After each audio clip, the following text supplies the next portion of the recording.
Hello everyone, welcome back to another episode of r/Malicious Compliance. In today's episode, you demanded my entire team be at the office for the 4th of July. Fine, enjoy paying for the office party. Armored delivery driver finds out they are not above the law. One of us will leave this room uncomfortable. It won't be me. Before we get started, make sure to subscribe so you will never miss a video. So let's get started. You demanded my entire team be at the office for the 4th of July. Fine, enjoy paying for the office party. So this starts on Monday, the 13th, as I receive an email from a VP not over my department, or bad VP. I am told that my team will be required on the 4th. I politely tell them no, that our team has been scheduled this day off and people already have plans. My team is the IT team, and, as many of you know, IT team gets shafted every time it can get shafted by any company. So over the course of the week, I let my team know what is happening. I let them know I have been reaching out to higher-ups to fix it. I also tell them that if their plans are ruined, I will make it right at work. Over the course of 3 meetings, it starts to look like things will not go my way. In response, I send an email to the CEO of the company. All of my higher-ups know I was going to do this and said I should do this as he is very family-oriented and that he would not allow anyone to work on a national holiday.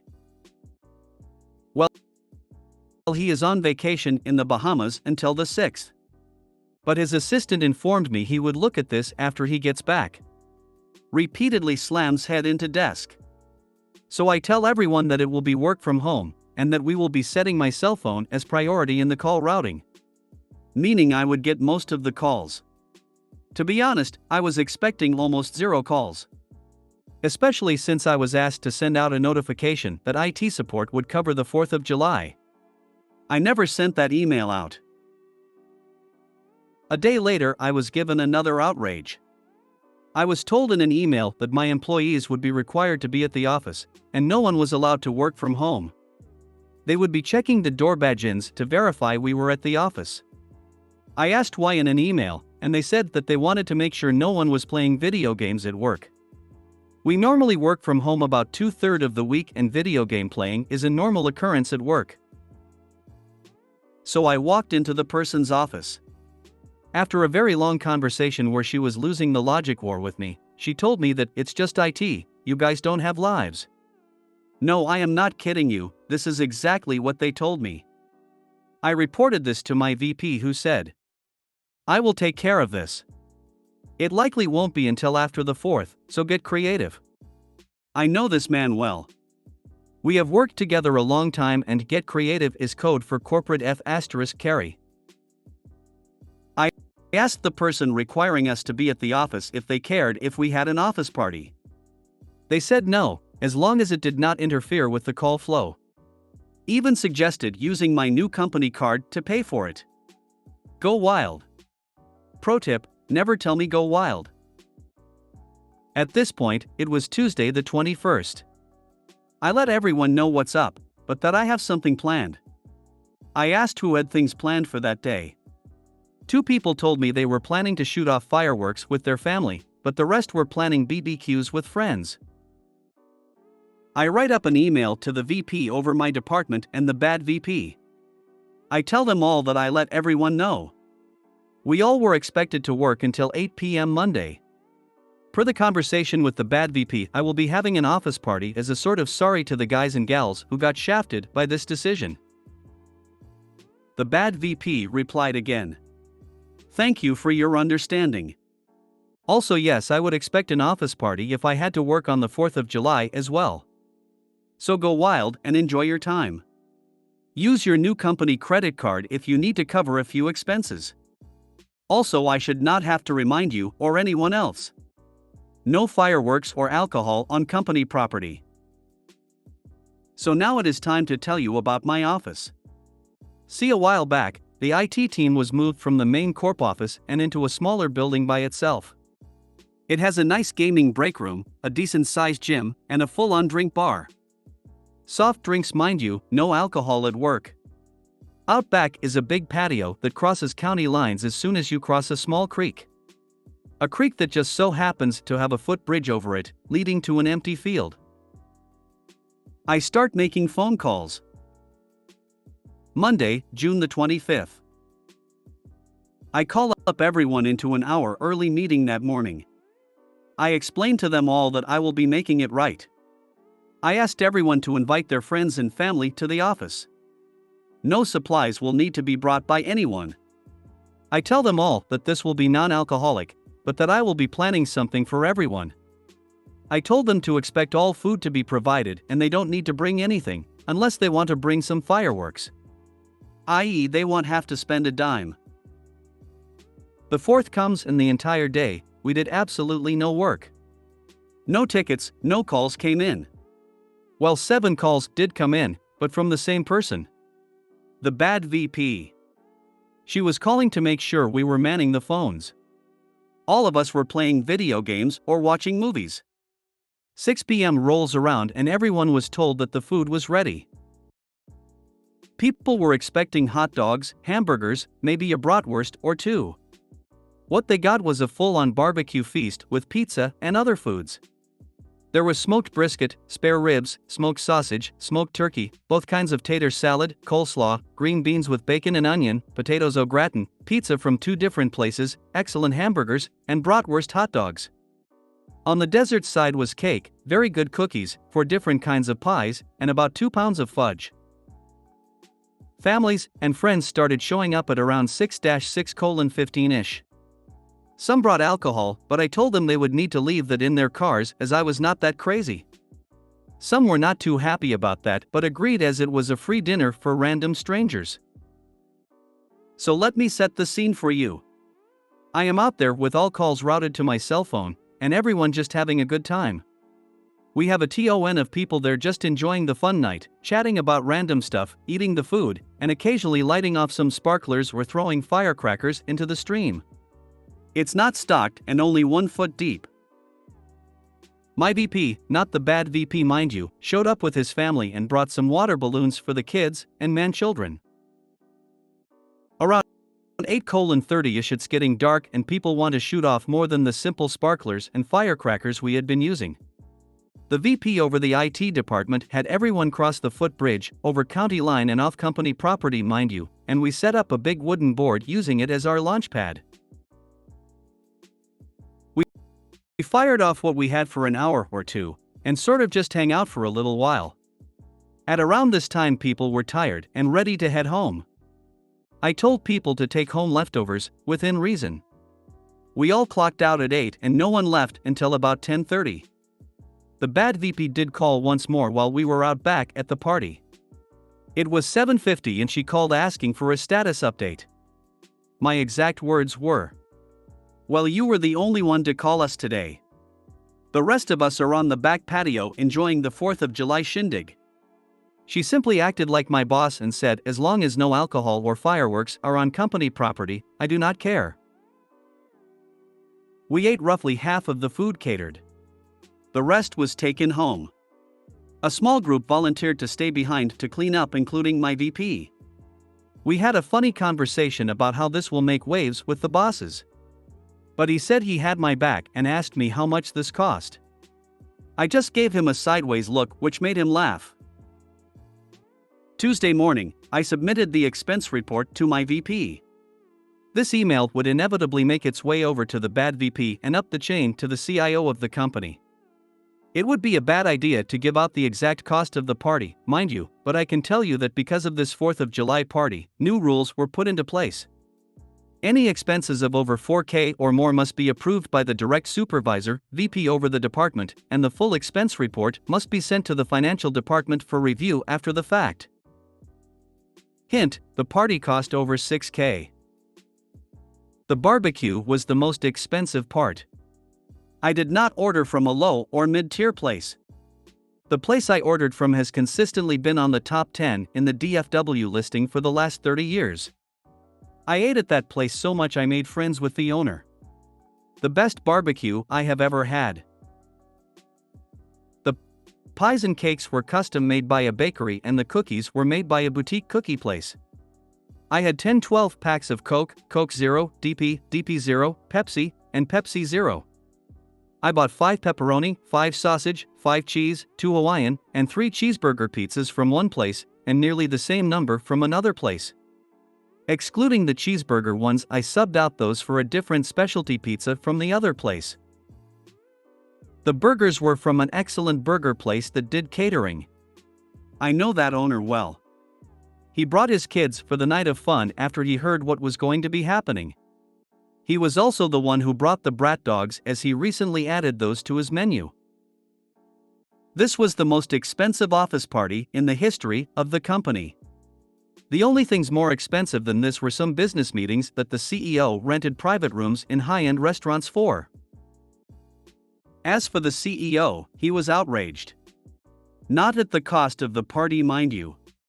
He knew that the party would not have been necessary if people had been allowed to go home. He was outraged that IT was the only group required to work on that day. When I submitted the log showing how we received no real phone calls, no service requests, and that we basically watched movies/played video games during our shift, he had heard enough. He apparently sent out a scathing email about work-life balance and the importance of our holidays to every upper management. It was kind of funny as people wanted me to get in trouble for what I did, but the reality is other departments have done similar things in the past, just not on the scale that IT did. The bad VP was admonished quite effectively and sent me an apology email. I forwarded it to the team with a strong hint to not reply. Then my VP let the CIO and the CEO know about what the bad VP said. You guys don't have lives. The bad VP did actually confirm she said it in a meeting with her EVP. It did not go over well. I have never heard people yelling in an office meeting like that before. The CEO of the company came to our office and yelled at her. Not sure if she was fired, but she is not at work today. In Active Directory she does not have the down arrow of death, so not 100% what happened to her. I know she lost whatever clout she had at this company with her attitude. If anything more happens, I will update. But so far it looks like the fallout from this is I caused a new rule to be put in place about how much you were allowed to spend at one time. The bad VP may or may not be let go/forced to resign. I know she got yelled at. Strangely, there is now no longer any pushback for my bid to get everyone back to working from home. Amazing. I bet your department loves you, and I bet they work their tails off for you. This is how to be a manager. Have your teams back. I just wrote in my annual review how much it means to me that my manager takes my physical and mental health seriously. Tell him I can be reached by phone on vacation. No, you cannot direct anyone who bugs you to me. Feeling burnt out from debugging assembly code and binary data files for most of the day, maybe you should take a walk. For the rest of the day. It's not good to be sitting too long, you know. It genuinely makes me feel okay to say yes to new projects and to keep pushing and expanding my expertise. I love my job and my manager is a huge part of that. Top 10 barbecue in Dallas/FW area. I'm sitting here drooling. And chuckling. Me too. I'm about to visit family in DFW and want to know where the good barbecue is so I can eat some. That you guys don't have lives thing just blows my mind. It's like the attitude bigots hold towards various minorities, a complete denial of agency and worth. Treating other people like, well, people shouldn't be that hard to figure out. Everyone wants a day off to spend time with friends and family relaxing. I'm in IT and spend most of my time on the computer at work and at home. I still had the 4th of July off and spent the day hiking and just enjoying life to its fullest. Everyone deserves to be treated with respect, full stop. We all have lives outside of work. Just because I enjoy video games doesn't make my time worth less than someone who enjoys watching football. OP, mad respect for how you handled that. Wow. That's pretty crazy. We had a VP complaining about unentered expenses because our company cards auto-populated our expense software. So they decide to send out a nastygram calling out all those who have expenses that haven't been attributed to either a job or corporate event. In their haste, the 5-figure tab from a strip club was included. At a time when the rank and file were pressed to reduce any and all unnecessary expenses. There were some rather unpleasant workers after that. This post is exactly why I come to this subreddit. A well-composed story, actual malicious compliance, an actual payoff that's worthy of the build-up, and to top it all off, an actual fallout and consequence. Too many posts on here just breeze through, or don't even mention the aftermath. Armored delivery driver finds out they are not above the law. I worked for a dispensary and we handled a lot of cash, so every morning and sometimes 2 to 3 times throughout the day, an armored van would arrive and deliver change or pick up the safe contents. As a medical dispensary, we had a lot of patients who used the handicap parking spots. There were only 3 for the whole building, yet the morning armored truck driver would always be sure to pull his van up sideways across all 3 spots. The morning delivery took the longest, which often meant customers would arrive and not be able to use those parking spots. After asking the driver not to do this anymore, I was told to call his boss if I had a problem. His boss said if I had a problem, to handle it myself. So I did. The parking enforcement sent 2 people to our location, and when he pulled his van into place as usual across all 3 spots, they pulled an enforcement car up on either side of him and wrote him a total of 5 infractions. Shortly after we switched companies, which was probably unrelated, but I secretly think it was the small shame they felt inside after being jerks about something we all know better than to do ourselves. I went to the bank and the armored car guy blocked all of the handicap spots. It was winter, icy, and I was on crutches after another leg surgery. I asked the guy to move. He flipped me the 1-finger salute. I took a picture of him and his truck and emailed the armored car company. I got a call the next morning from the company telling me that they were going to fire the driver, as this was the 3rd complaint about him specifically doing that. Bye-bye job. A little off topic, but my wife broke her leg, spiral fracture, and got the temporary disabled placard you hang on your rearview mirror. She got it because it was winter time and walking on crutches for the first time on ice and snow was just asking for more trouble.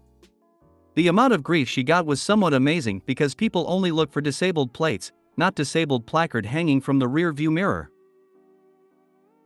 So I did. The parking enforcement sent 2 people to our location, and when he pulled his van into place as usual across all 3 spots, they pulled an enforcement car up on either side of him and wrote him a total of 5 infractions.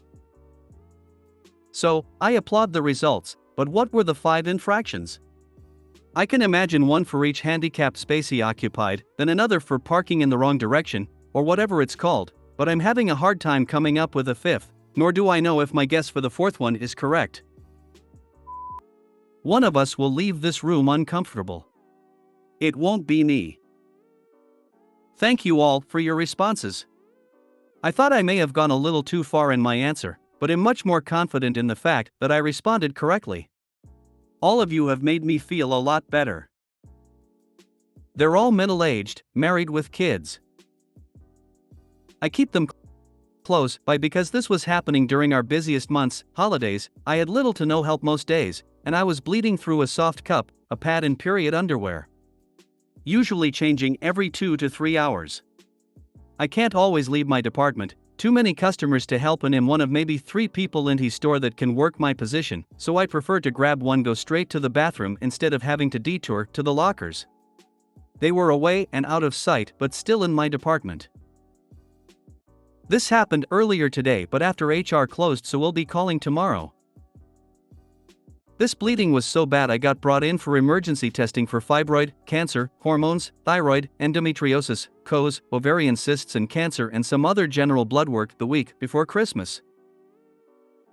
This bleeding was going on for 7 months, and I needed the whole pack. They're considered a personal item, and this was an audit that gets done quarterly. We aren't even allowed to have bottled water in perishable departments. Today we had an audit at the grocery store I work at. We aren't supposed to keep personal items in our department, but I've had feminine products stored in mine for over 2 years without any issue. I've needed them in the past for heavy and extended bleeding. My manager AGM and 2 co-managers, both M, called me into the office as we received points off for me having them this go around. Instead of asking me to simply move them, they decided to ask why I have them. So I decided to tell them. Now I didn't even go into much detail, but I went into enough to get the whoa from all 3 about 1 sentence into my explanation. Don't ask me why I have them if you don't want to know why I have them. How the shit is someone older than about 10 and not know what feminine products are for and why you may have them? Just don't have your period at work. It's that simple. Wait until you get a day off. Just in case. When I was engaged and married to my now ex, she thought it was amazing I had no problem buying her products for her. I would go to the aisle, call her, and have a long conversation about which one she wanted, while asking this is on sale. Would get some odd looks from women also in aisle, but would just ignore them. Only time I had any issue buying them for anyone was when my daughter started her period. It was during school and really had no clue what to get my 4th grader. This was post-divorce and I have sole custody of my children. Ended up buying multiple sizes and multiple boxes. Men who cannot handle women's periods are. If you made it to the end of the video, thanks for watching. Don't forget to like, subscribe and share, and we will see you in the next video.